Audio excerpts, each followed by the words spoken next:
حميد سيرة فنان مغربي متشبع بمغربيته وعلامة دالة على إنتاج فني مزج بين المحلي والعالمي. 60 سنة من مسيرة أمتعت الكثيرين. كان صانعا للفرجة وقريبا من الجمهور. الأوائل يعرفون تلك البدايات وتلك المسيرة. كنت في الذين قادوه في البداية، واشتغل معي في فرقة الإذاعة، بعدين صارت الإذاعة والتلفزة مدة من سنوات، ربما 5 سنين قبل أن يذهب إلى فرنسا.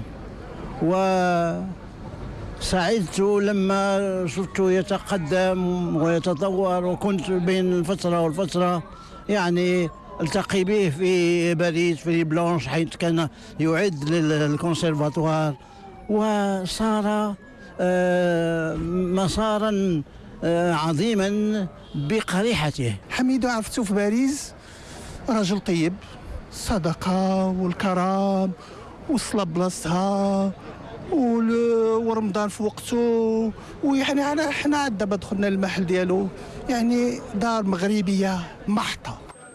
كان رجل تواصل واشتغال حتى آخر اللحظات من حياته، مصرا على العطاء والإبداع. آخر أفلامه كانت ستكون بتوقيع مغربي.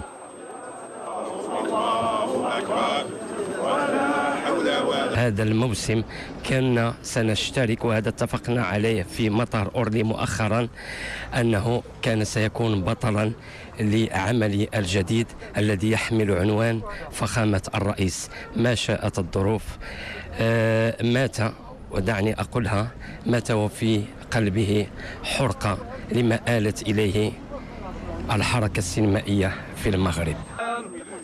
يعود ابن مدينة الرباط إلى البلدة الطيبة بعد رحلة العمر الطويلة. وداعا حميد بن مسعود. إنا لله وإنا إليه راجعون.